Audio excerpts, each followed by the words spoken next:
The first time I saw Captain Mara Cole, I decided she didn't belong in my tank, and I was a fool for a long time after that. It was still dark over firebase Coldwell when she came down the line of vehicles, and dark is when a tank park is at its most honest. No paint, no polish, no flags. Just the black shapes of the machines squatting in their revetments, the smell of diesel and scorched brake and cold metal, and the low idle of a generator somewhere near the fuel point. I had been a gunner for 11 years by then. I knew the weight of a turret the way other men know the weight of their own arms.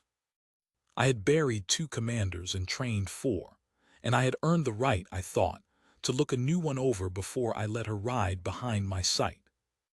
She was smaller than I expected, quiet in the way that reads, to a tired man at 4 in the morning, as timid. She wore her kit right, that I'll give her, even now, plate carrier snug, sleeves down, helmet carried and not slung, boots that had seen weather. But she moved slow along the line, running one gloved hand down the skirt of each hull as she passed, pausing at the road wheels, crouching once to press her thumb against a track pad like she was taking a pulse. She didn't announce herself. She didn't call the crews out to stand by their vehicles. She just walked the line in the dark, touching the machines. "That's her," Ackley said. He was my driver, a lean kid from a cattle county who talked more than he should and drove better than any man I'd known. "That's the new 6. "That's a woman lost on her way to the aid station," I said, because I was tired and because I was cruel in the small ways tired men are cruel. Ackley laughed. Toomey, my loader, didn't. Toomey was 19 and hadn't learned yet which laughs to join. She reached our tank last.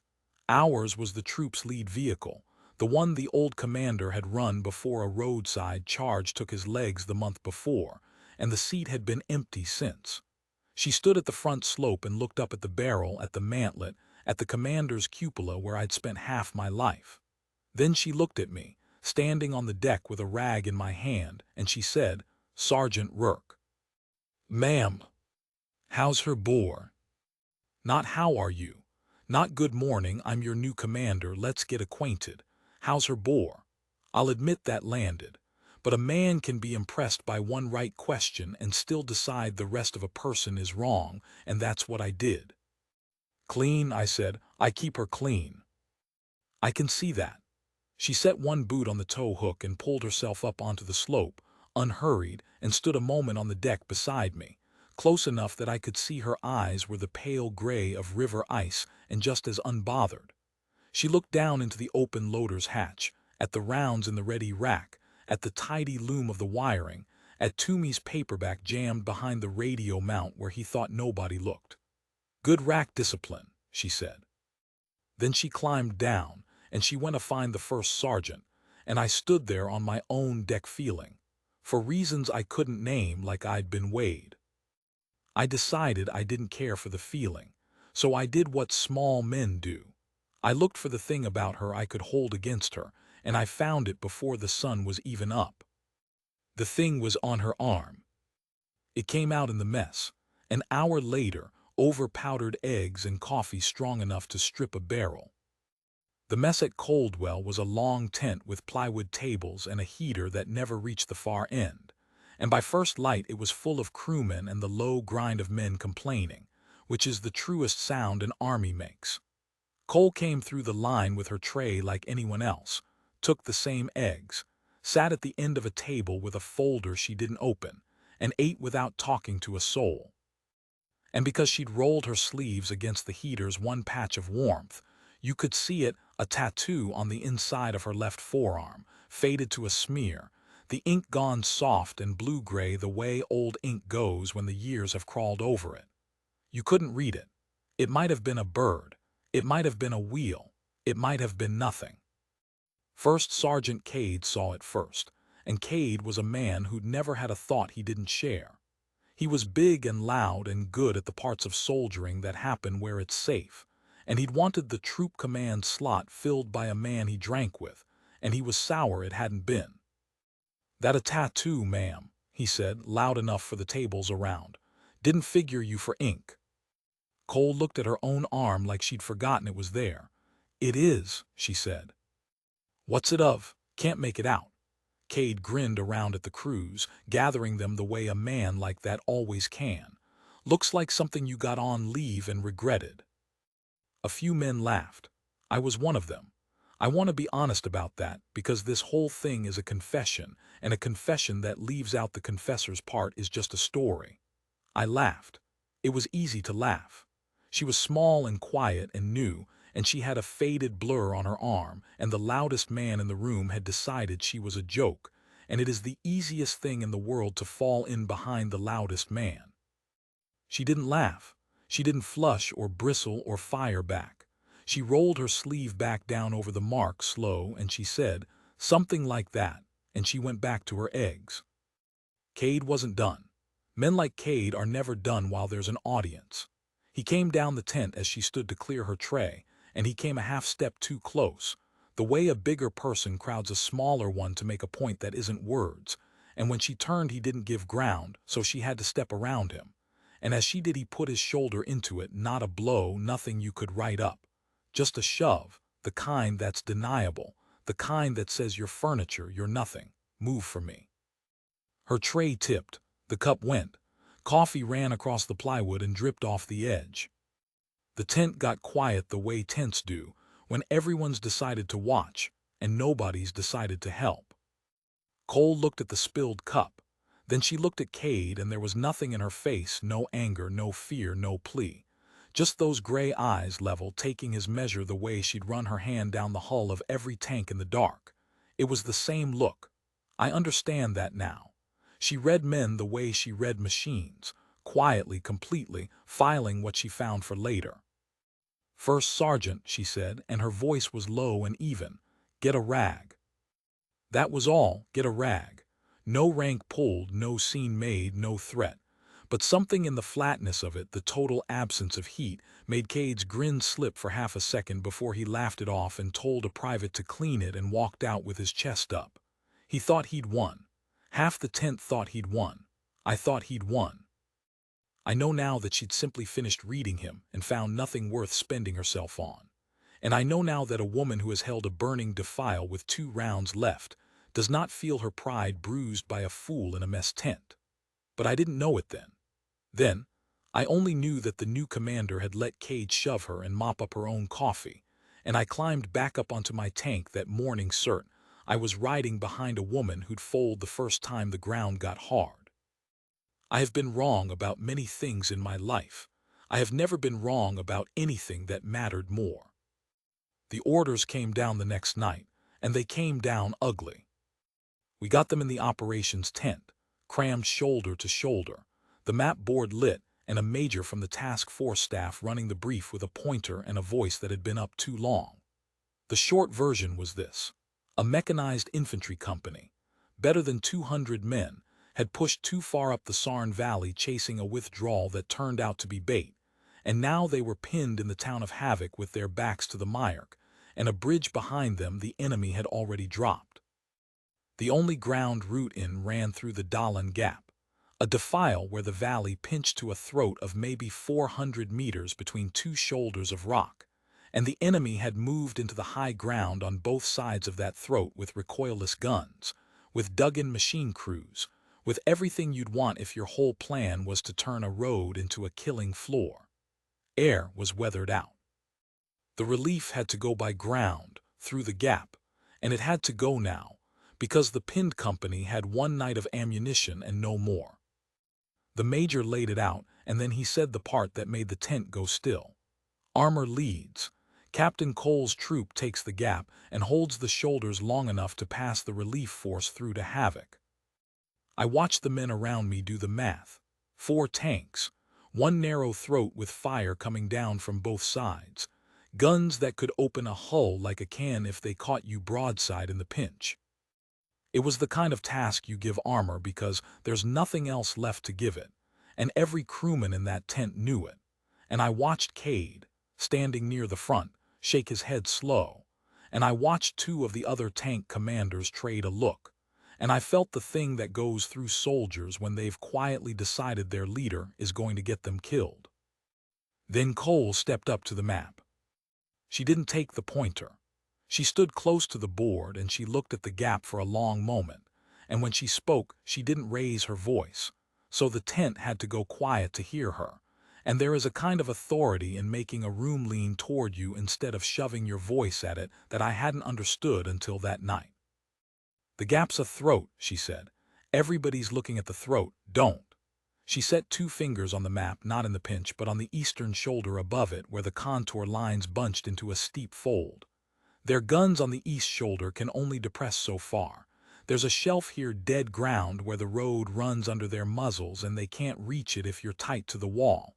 It's ugly ground. It's slow. You'll scrape paint. But it's dead ground, and dead ground is the only ground worth anything tomorrow." She moved her fingers to the western shoulder. "West side's the killer. West side has the recoilless cruise and the long look down the road. So the west side is where I'll be, and the west side is what I'll hold, and the rest of the troop passes the relief through on the east shelf while I keep the west guns looking at me instead of at them." Somebody, I think it was one of the other commanders, said, "One tank against that whole shoulder, ma'am." "For a while," she said, "long enough." And she said it the way you'd say the sun would come up, not brave, not grand, just a fact she'd already made her peace with. I stood in the back of that tent and I felt the first crack in the thing I'd decided about her. Because I have sat through 100 briefs given by men who wanted to sound like they knew, and I knew the sound of that, and this was not that. She hadn't looked at the throat everyone else was staring at. She'd looked past it, to the fold in the ground where the guns couldn't reach, the way a person looks who has stood in a lot of throats and lived by finding the dead ground. It was the same as the bore question. The same as her hand on the track pad in the dark. She kept asking the one right question, and I kept refusing to let it change my mind, and both of those things were about to stop being possible. We rolled at 300. She came down the line in the dark again, touching the hulls, and when she climbed up onto our deck she paused by my cupola and looked at me a moment. "You've been a gunner 11 years, Sergeant," she said. It wasn't in my file that she'd have read on the walk down. She'd asked somebody. She'd taken the trouble to know. "Yes, ma'am." "Then tomorrow you shoot when I call it, and you trust that I can see the whole board and you can only see the slice in your sight. Can you do that?" 11 years of pride sat in my throat. "I can do my job, ma'am." "That's not what I asked." Those gray eyes level. "I asked if you can trust me." "And God help me," I said, "we'll see." She almost smiled. It was the first thing close to warmth I'd seen off her. "Fair," she said. "We'll see." And she dropped into the commander's hatch behind me, and the engines came up, and 4 tanks rolled out through the wire toward the Dahlan Gap in the last of the dark, and I found out what she was. The Sarn Valley in the dark before dawn is a wide, patient thing, and it lets you come. That's the part nobody tells you about ground like that. It doesn't rush you. The road ran flat and pale between fields gone to weed, the mountains just a blacker black against the sky on either side, and for the first hour we might have been on a road march anywhere in the world. The turret hummed under me. Toomey breath slow beside the breech. Ackley drove with the light amplification screen throwing everything in that grainy green, and in my sight the road unrolled and unrolled empty, and the emptiness got into you. A man wants contact after a while. The waiting is worse than the thing. Cole ran us in a staggered file, tight to the shoulders, engines throttled low. She talked on the net only when she had to, and when she talked it was short. "Close it up. Kill your lights. Raise, your left track's throwing a shoe, mind it." She could hear a bad track pad over 3 vehicles and the wind. I noticed that and filed it, and still, some stubborn, rotten part of me kept waiting for her to be wrong about something. Anything. The gap came up out of the dark like a door closing. You feel a defile before you see it. The sky narrows. The echo of your own engines comes back at you off rock. The air goes still. The shoulders rose on either side, black and steep, and the road pinched down into the throat between them. And I remember thinking that whoever named it the gap had it wrong, because a gap is an opening and this was a mouth. "All stations, this is 6, Cole said, low and even. "We're at the throat. Everybody remembers the plan. East shelf's the dead ground, a raise takes the troop up the east wall, tight to the rock, and you pass the relief through behind you. I take the west. Nobody stops in the pinch. You stop in the pinch, you die in the pinch. Rourke. Ma'am. When it starts from the west shoulder first. That's where I'll be pulling their eyes.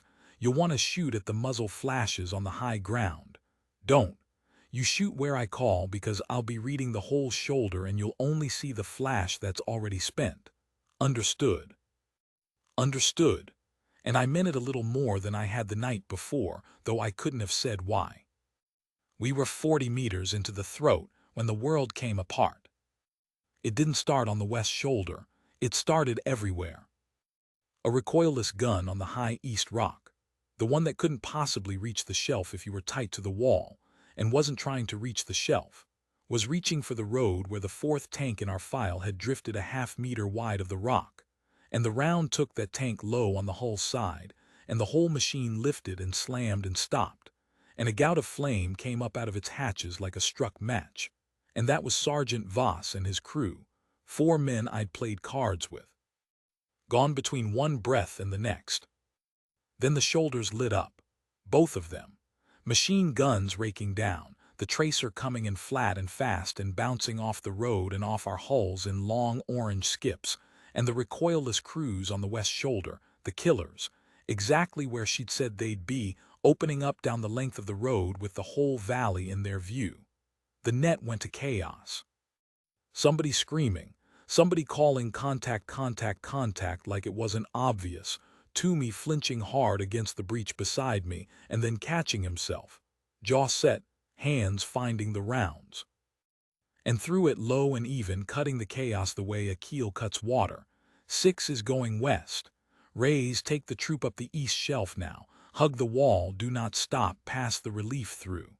Rourke, load sabot, traverse left, I'm taking us across the road into their teeth. Ackley, hard left, put us on the west wall. Into their teeth. Not away. I felt Ackley hesitate for a quarter second. Every instinct in a driver screams to run from guns, not at them. And then he threw us hard left, and our tank lurched out of the file and across the open road, across the killing floor, straight toward the west shoulder where the recoilless crews were, and I understood with a lurch in my gut what she was doing. She was making us the loudest thing in the gap. She was putting our tank in the open, broadside to the worst guns on the field, so that every crew on that west shoulder would look at us. The fat, close, insolent target driving into their range, instead of at the east shelf where Rays and the rest of the troop were slipping the relief force through the dead ground under the muzzles. She was spending us to buy them. And she'd told me, calm as a bore question, that this was the plan, and I hadn't believed the size of what she meant.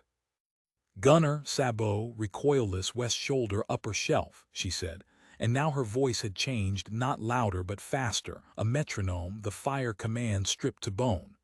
Traverse, steady, the muzzle flash under the split rock, you see it. I saw it. High on the west shoulder, a fold of pale rock split like a knuckle, and beneath it the strobe of a gun firing down at us. Identified. Fire. I fired. The tank rocked, the breech screamed back past Toomey's hip, the round crossed the gap faster than thought, and the split rock came apart in a bloom of dust, and the muzzle flash beneath it stopped. One gun. There were more. The tracer was still coming down on us in sheets, our hull ringing like a struck bell as small arms and heavy MG walked across us, and Ackley was jinking us along the base of the west wall now, tight, using the very dead ground she'd found, because it worked both ways, the shelf under their muzzles, and she'd put us where the recoilless crews had to lean out over their own parapets to reach us, and every man who leaned out over a parapet was a man I could kill. Left next flash, the ledge with the sandbags. Identified. Fire. Toomey had the next round in before the breech had finished coming forward, slamming it home with the heel of his hand, shouting up. In a voice that cracked, and I loved that boy right then, 19 and terrified and doing his job in a bucking steel box while men tried to burn him alive. The second gun went. Then a third, harder on a higher ledge, and that one got a round off first. I saw it come, a streak, and it struck us a glancing blow across the front slope that filled the turret with a sound like the end of the world and a shower of spall and a smell of hot metal. And Toomey cried out and grabbed his arm where a sliver had opened it, and kept loading anyway, blood slicking the round as he rammed it. "Report," Cole said, "just that. No fear in it. A commander taking a reading." "Loader's hit still up," Toomey gasped. "Good man. Work that high ledge fire when you have it." I had it, I fired. The high ledge went. And in the middle of all of it, in the noise that should have swallowed everything, I heard her voice on the troop net, and it was the same flat, even tone she'd used to tell Cade to get a rag. "Rays, how's the shelf?" And Rays, tight and breathless. "Passing them through, ma'am, we're passing them through. The road's open on the east." "Then keep them moving and don't look back," she said. "We've got the west. We've got it as long as they need." We didn't have it. Not yet. We had one tank on a killing floor with a bleeding loader and a front slope scarred silver where a round had kissed it, and the west shoulder still had teeth. But she said, "We've got it the way you drive a stake into the ground, and men on a net believe the voice that doesn't shake." So Rays kept the relief moving, and we stayed in the open and drew the fire. And for a while, a long, roaring while, it was just gunnery. There's a rhythm to it when it's working, even in hell. Cole read the shoulder. She'd call a flash before I found it, walk my eye onto it with 3 words, and Toomey would have the round up before I asked, and I'd fire and another gun would stop. She never wasted a command. She never repeated herself. She kept a count in her head of what we'd killed and what was left and what we had in the racks. And twice she told me, "Hold your fire," when every instinct in me wanted to shoot, because she'd seen a crew displacing and knew they'd have to cross open rock to reach the next position, and she wanted them in the open, not dug in when we hit them. She was right both times. She was right every time, and somewhere in that long roar, the last of the thing I'd decided about her in the dark burned off me like fog off a field, and what was under it was something close to awe. Then Rays came on the net, and the news was bad. 6 Rays, reliefs through to Havoc. They've linked with the pinned company, but the road behind us, the enemy's pushed a blocking force back into the throat. They've got dismounts and a gun on the east lip now, sitting right on the pinch. Anybody tries to pull back out through the gap the way we came, they run into it. We can hold the far side. We can hold Havoc, but we can't reach back to you. The throat's corked, ma'am. You're on the wrong side of it. The turret went quiet except for the ringing. Toomey looked at me, gripping his arm, and I looked at nothing, and I understood the shape of it the way you understand a diagnosis. The relief was through. 200 men were reached, but the enemy had closed the mouth behind us, and our tank, the loud target, the one that had spent the whole fight drawing the west gun's eyes, was now alone on the west shoulder with the throat corked, and no way out that didn't run through a fresh gun and dismounts in the pinch. I waited for her to order the run. It's what a commander does. You take your surviving vehicle and you punch back through the throat, and you gamble that speed and armor get you past the corking gun, and you lose some paint and maybe a crew, and you get your tank home. It's the book answer. It's the answer that keeps you alive.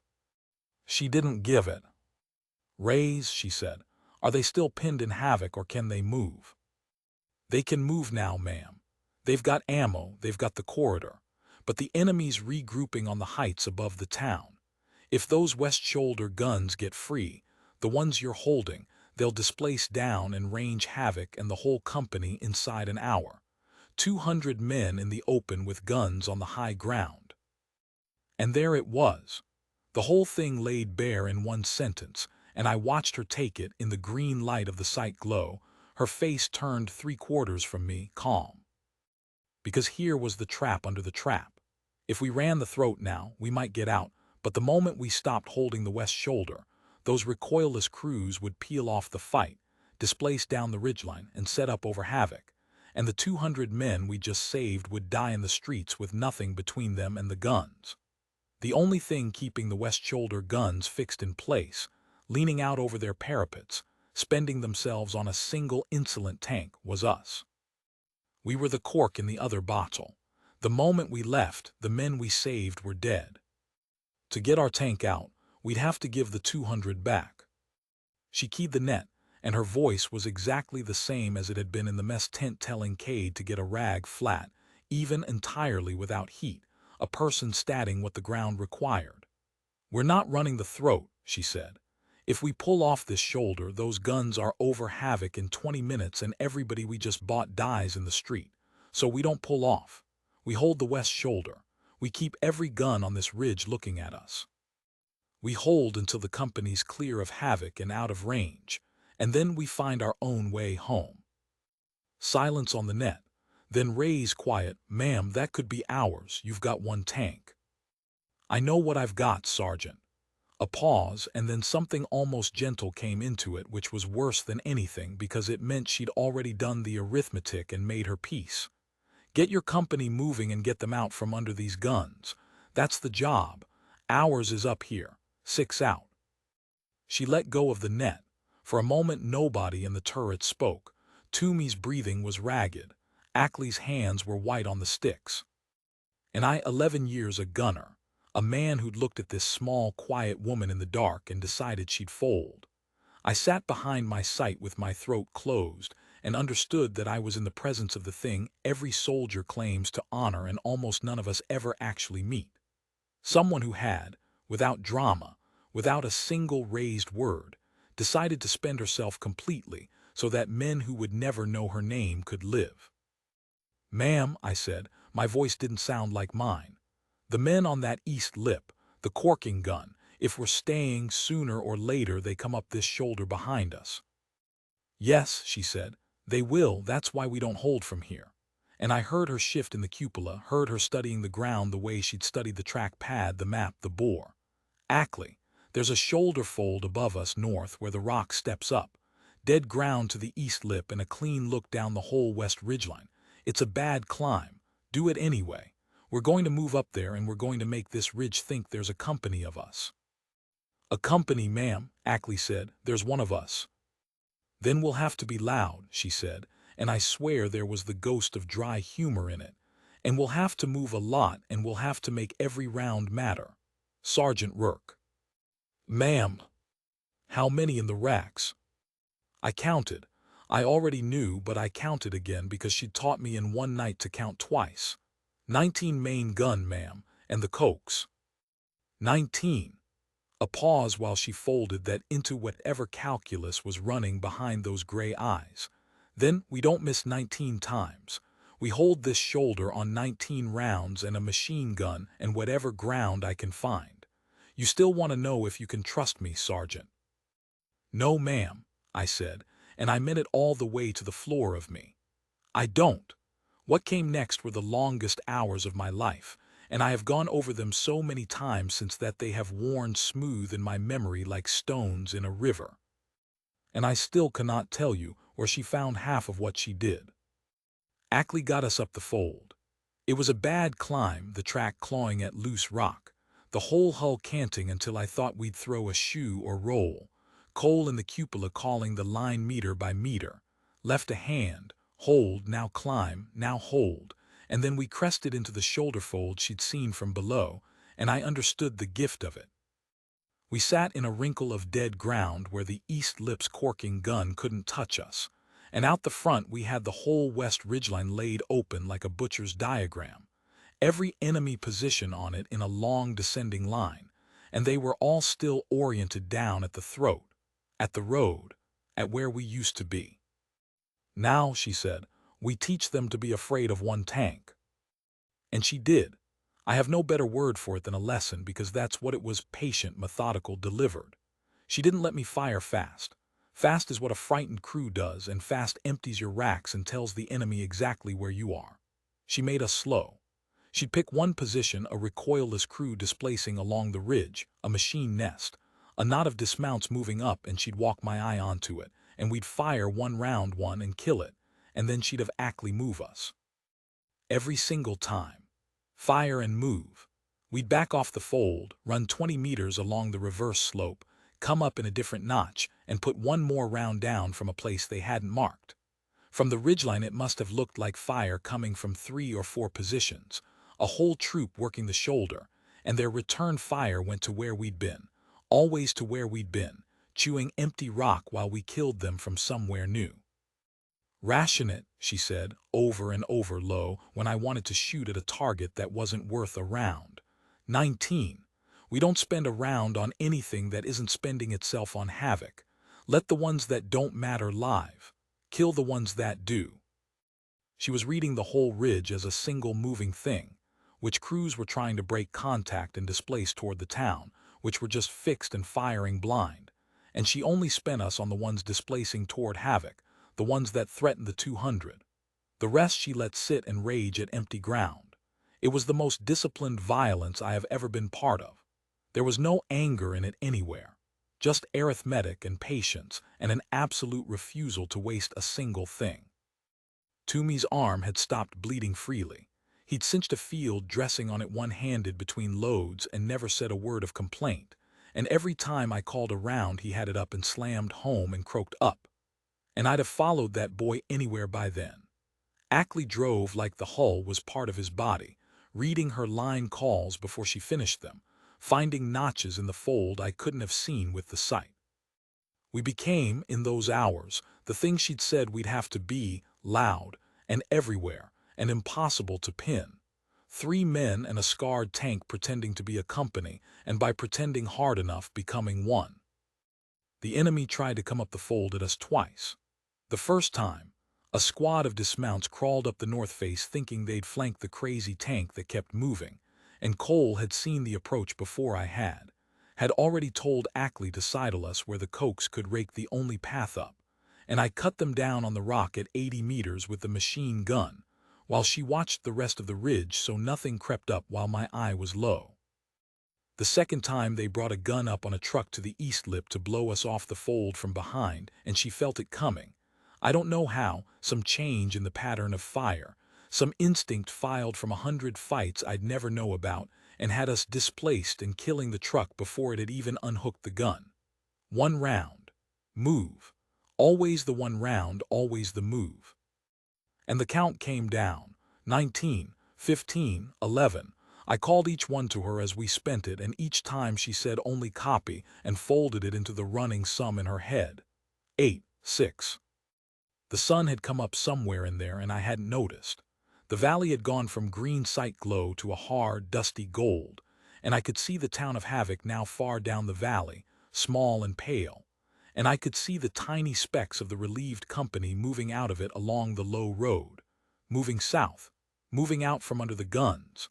The guns we were still holding, still fixed on us, still spending themselves against a tank that would not stay where they aimed. "They're moving, ma'am," I said.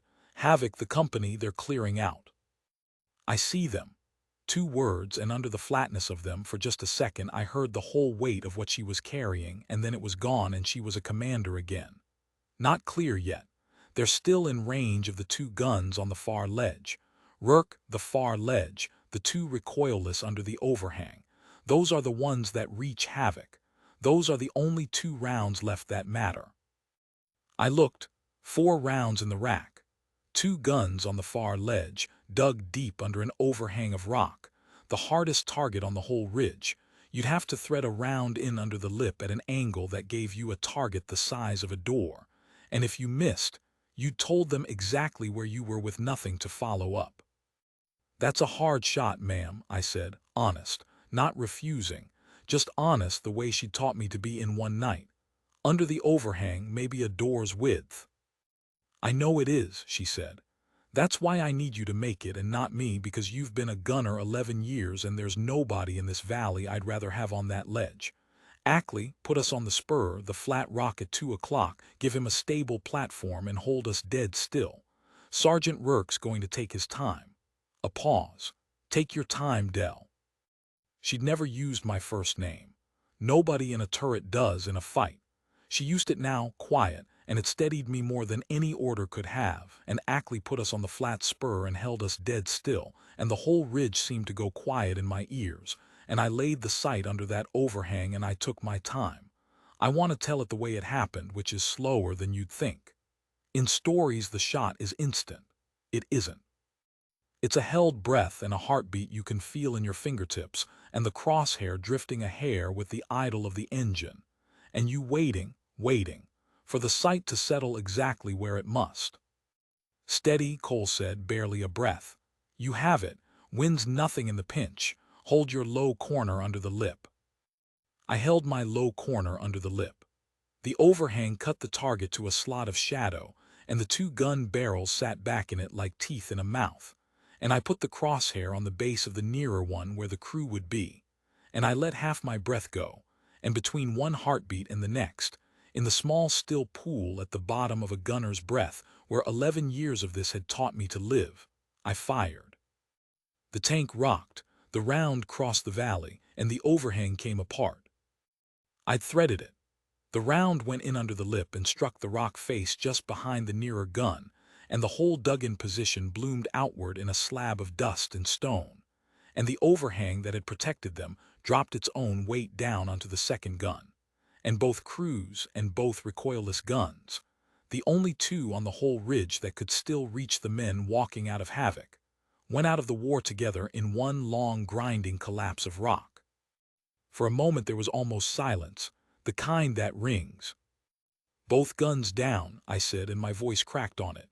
"Ma'am, both guns are down." There was a pause on the intercom, and then Cole said, very quietly, "Good shot, Dell," and then on the troop net, flat and even and carrying all the way to havoc. "Raise. The far ledge guns are gone. Nothing left on this ridge reaches the town. Get your company clear and keep them clear. We're done up here." Ray's came back, and his voice wasn't flat at all. "Ma'am, the company's out of range. They're clear. 206 men, ma'am. You held that ridge 4 hours. 206 men are walking south because you held that ridge 4 hours.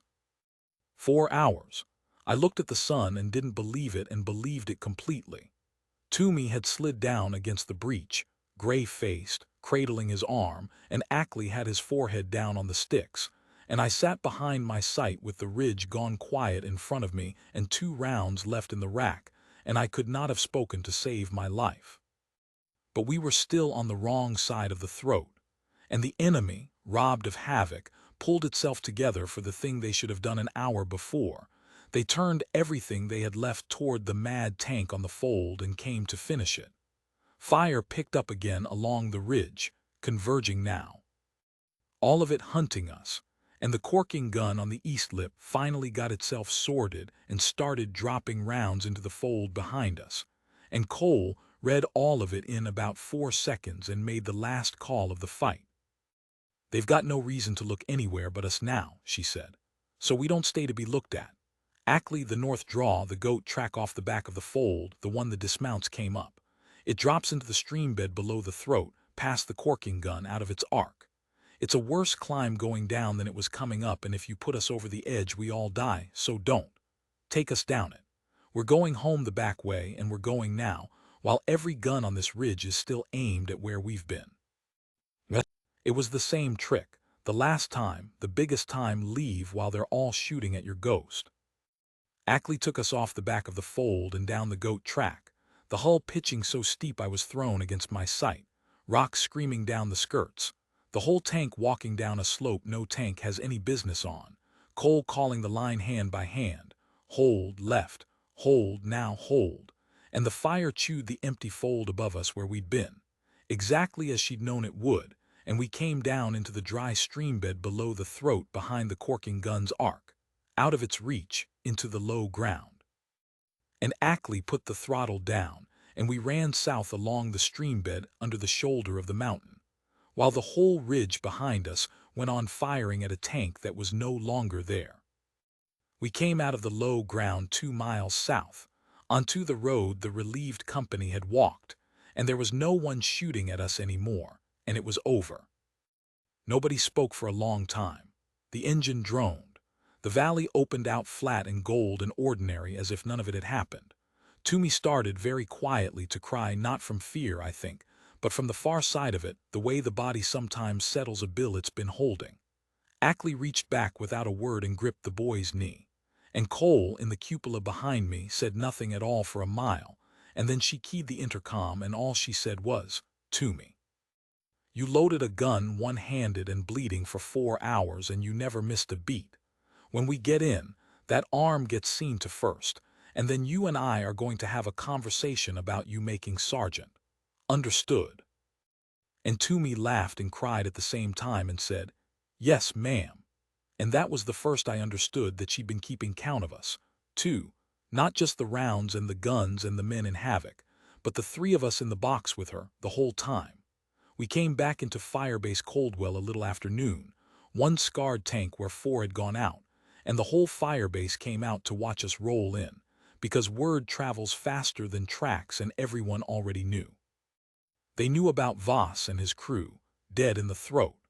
They knew about the 206 men walking south out of Havoc. And they knew, because Rays had said it on an open net and men had heard it, that Captain Cole's tank had held the west shoulder of the Dahlan Gap alone for 4 hours on 19 rounds, so that the men we'd saved could live. So they came out, the mechanics and the fuelers and the cooks and the off-shift crews, and they stood along the track as we came through the wire. And they didn't cheer because you don't cheer that, but they stood, and they took their hats off, some of them, and they watched us come in silent, and that silence was the loudest thing I'd heard all day. We rolled into the revetment and the engine died, and the sudden quiet was enormous. I climbed out first onto the deck, and my legs didn't work right, and I sat down on the turret because I had to. Ackley came up through his hatch gray and blinking in the daylight. We got Toomey out careful, his arm a mess under the crusted dressing, and hands reached up to take him and carry him toward the aid station, and he went, looking back at the tank the whole way like he didn't want to leave it. And Cole came up out of the cupola last, the way she'd gone in first, and she stood on the deck a moment in the noon light, and I saw her hands. I hadn't seen them in the fight. You don't see your commander's hands in a fight. You see your sight and your target. But I saw them now in the daylight as she reached to pull herself up out of the hatch, and they were wrecked. She'd been working the cupola and the commander's controls and the map and the hatch for 4 hours, and the palms of her gloves were torn through, and the skin under them was raw and split and bloodied, and there were burns along the edge of one hand where she'd braced it against a housing gone hot from firing, and she'd never said a word about any of it. Not once. Not one word, in 4 hours, about her own hands coming apart while she held a ridge. She'd asked after Toomey's arm 3 times. She'd never mentioned her own hands at all. She caught me looking. She looked down at her own hands like she'd looked at the tattoo in the mess, mildly, as if they belonged to someone else, and she flexed them once, wincing, and she said, "They'll keep," and she climbed down off the deck to go make her report. First Sergeant Cade was standing near the revetment. He'd come out with the rest of them, and I watched him watch her climb down off that tank, the small, quiet woman he'd shoved in the mess tent, the poser with the faded tattoo he'd made the whole troop laugh at, and I watched the thing on his face that a man's face does when the ground he's been standing on gives way under him and he realizes, all at once and far too late, exactly what he did and to whom he did it. He didn't say anything. What could he say? He'd shoved a woman for a cup of coffee's worth of pride, and she'd gone out and held a mountain alone with her hands coming apart, and never once mentioned that she was the kind of soldier the rest of us would tell our grandchildren about. There is no sentence you can say to fix that. He just took his hat off slow, and he held it, and he looked at the ground, and he got out of her way. She walked past him without a glance. Not cruelty. She simply had a report to make and a company to account for, and no time to spend on a man who'd finally understood himself. She'd read him in the mess and found nothing worth spending herself on, and nothing about that had changed. I found her again an hour later, outside the operations tent, sitting on an ammunition crate while a medic wrapped her hands, and I did the thing I had promised myself in the dark I would never do, which was to admit I'd been wrong. "Ma'am," I said, "permission to speak." "You've earned not needing it, Sergeant. Speak." "I looked at you in the tank park," I said, "in the dark, and I decided you'd fold. First hard ground, I told myself, and she folds." My throat worked. I laughed in the mess. When Cade started it, I want you to know that I know that and I'm ashamed of it, and it will not happen again as long as I live." She looked at me a while, those gray eyes level, the medic winding gauze around a raw palm. And then she said something I have carried every day since. "You shot straight when it counted, Dell. That's the only vote a man gets that I care about." She almost smiled. "The rest of it, the laughing, the deciding, everybody does that. I stopped needing it to not happen a long time ago. What I needed today was a gunner who'd make a door's width shot under an overhang on the second to last round in the rack. And I had one." She flexed her wrapped hand, wincing. "So we're square." The tattoo I learned about that evening, from an old warrant officer named Pell who ran the task force maintenance shop, and had been in the army longer than some of us had been alive. I'd gone to the shop to see about our tank. She was scarred, but she'd live, and I wanted to be the one who told the mechanics how to treat her, and Pell was there under a work light, and we got to talking the way men do after a day like that, low and slow, and I found myself telling him about the mess tent, about the faded tattoo on her arm that nobody could read, and Cade calling it a leave day regret, and the whole troop laughing. Pell put down his wrench. He looked at me a long moment under the work light, and then he said, "You don't know what that mark is, do you? None of you." "It's a blur," I said. "It's old ink gone soft. You can't read it." "You can't read it because it's 20 years old and it's been under desert sun and it's been through more than you've been through," Pell said. "But I know what it is, because I've seen exactly one other in my life on a man who's dead now, and both of them were earned in the same place." He wiped his hand slow. "You ever hear of the Ironmark squadron?" I had. Every tanker has. The way every sailor's heard of ships that don't come home. It wasn't a real unit anymore. It had been a real one once, a squadron that got fed into a fight in a mountain campaign that had gone bad before I enlisted. A fight that got buried in the record because of how it had gone bad, and who'd made the calls that made it go bad. What was left of the Ironmark squadron had held a pass in that campaign, a real pass in a real war against a force that should have rolled clean over them, held it while a whole trapped division got out, and the men who held it had mostly died holding it, and the few who lived came out with a mark burned into the record, and some of them a mark burned into their skin. A squadron crest, not an official one. Something the survivors did for each other after, because the army had decided the whole thing was better forgotten, and the survivors had decided it wasn't. "That's a story," I said. "That's a squadron, that's not a—" "That's a wheel and a mailed fist inside a broken ring," Pell said. "The broken ring's the past they held, faded 20 years down to a blur on a woman's arm, sure, but I'd know it in the dark." He looked at me steady. "There were maybe 9 of that squadron walked out of that pass alive, Sergeant. 9 out of the whole squadron.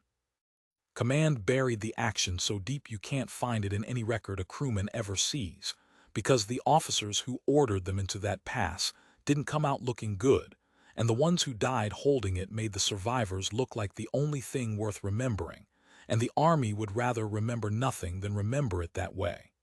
He picked his wrench back up.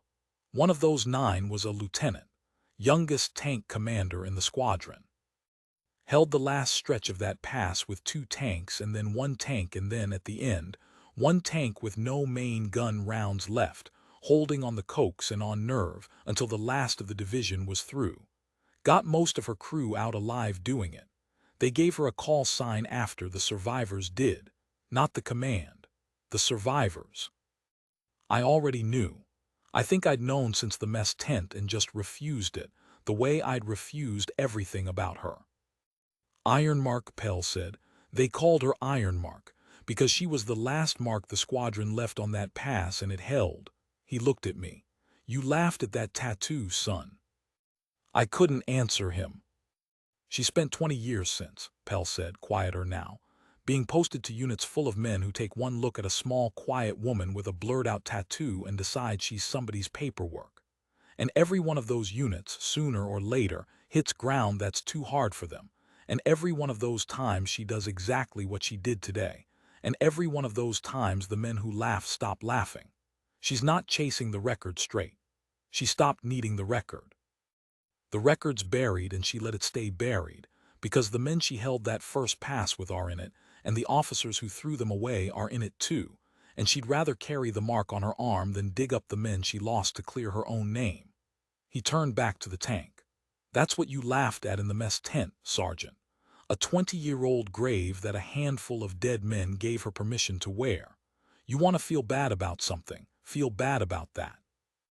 I went back out into the dark and I stood in the tank park a long time, among the black shapes of the machines, the way she'd walked it that first morning touching each hull, and I understood at last what she'd been doing with her hand on all that steel. She wasn't inspecting, she was greeting. She knew these machines the way you know old friends, because a version of one of them, 20 years gone, was the last thing between 200 men and a lost pass, and she'd been the one inside it when the rounds ran out, holding on nerve, being the mark that held. The colonel came the next day. He flew in from the task force headquarters. Colonel Hess, who ran the whole sector, a hard, polished man of the kind that rises in armies between wars, who knew doctrine cold and had never in his life held a pass on 19 rounds. He'd come because 206 men had been pulled out of havoc and somebody, up the chain, wanted to put a face on the after-action, and because a tank troop had lost 3/4 of its vehicles doing it, and somebody wanted to know whose fault that was. He came looking, I think, for a mistake to name. Men like Hess are more comfortable with a mistake they can name than with a thing they can't.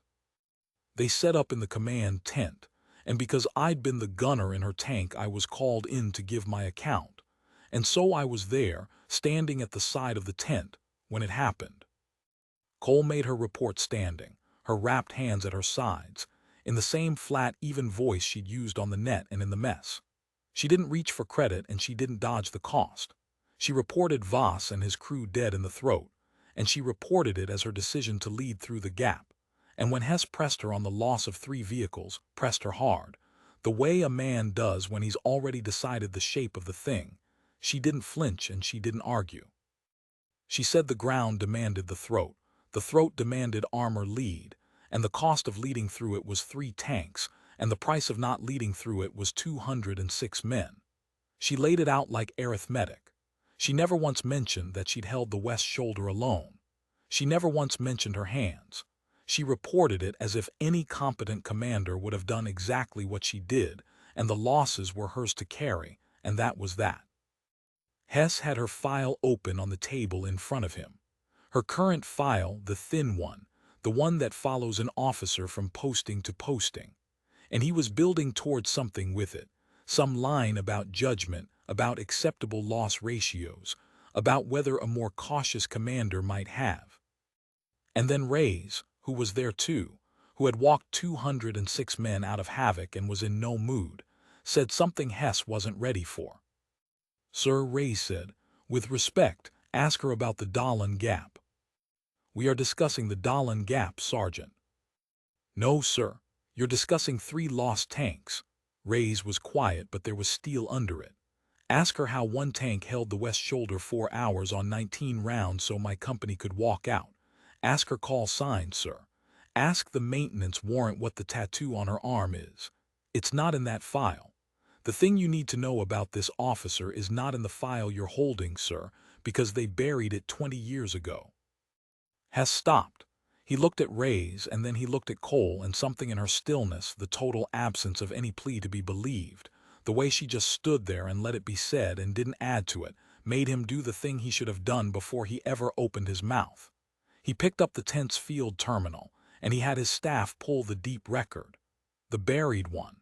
The one a colonel with his access could reach and a crewman never could. It took a few minutes. Nobody spoke.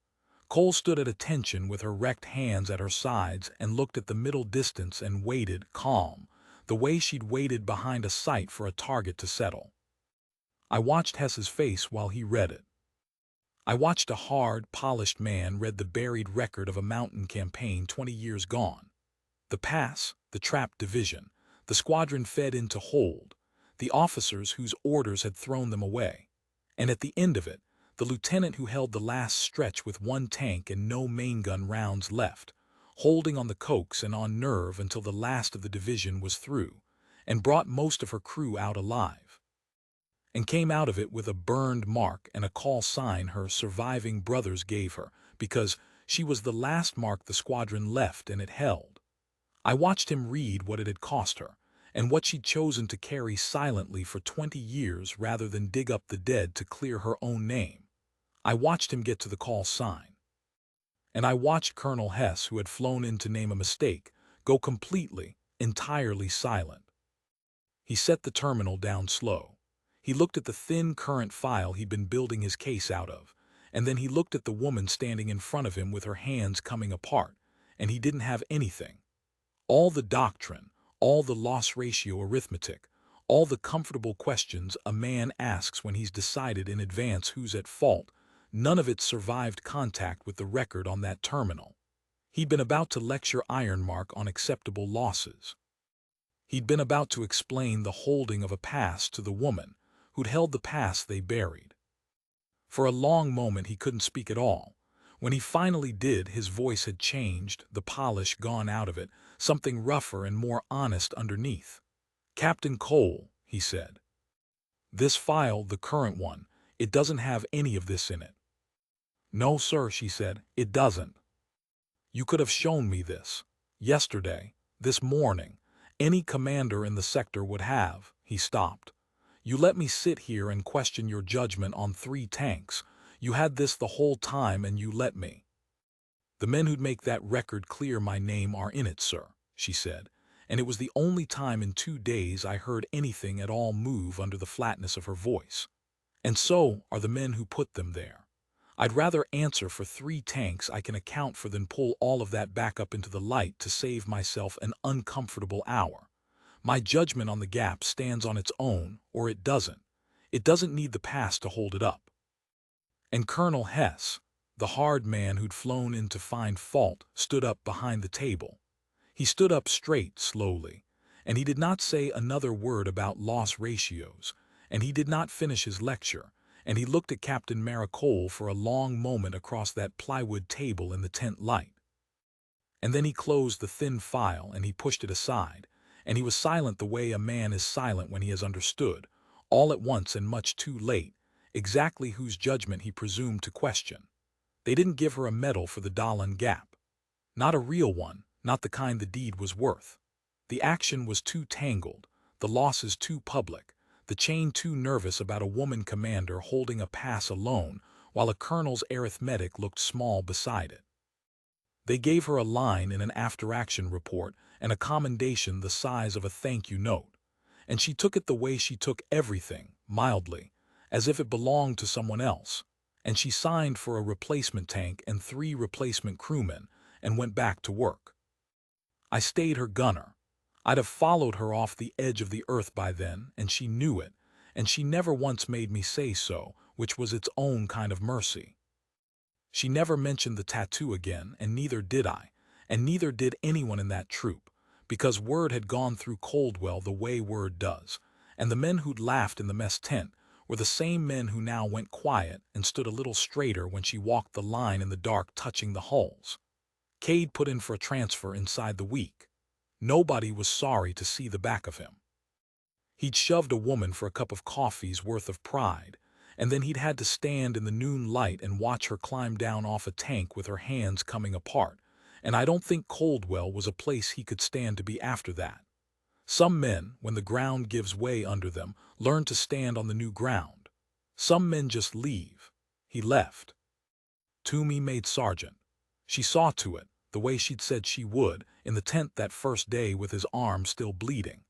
He wears the stripes now and he loads for a different crew, and he tells the story of the Dahlan Gap to 19-year-old privates who weren't there, and he always tells it the same way, and he always ends it the same way, which is, she never once mentioned her own hands.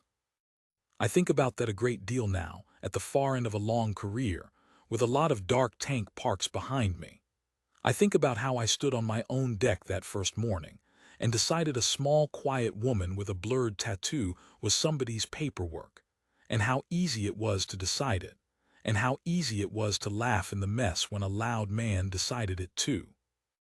I think about how the thing I laughed at was a 20-year-old grave that a handful of dead men had given her permission to wear, and how she carried it in silence rather than dig them up to make fools like me stop laughing a day sooner.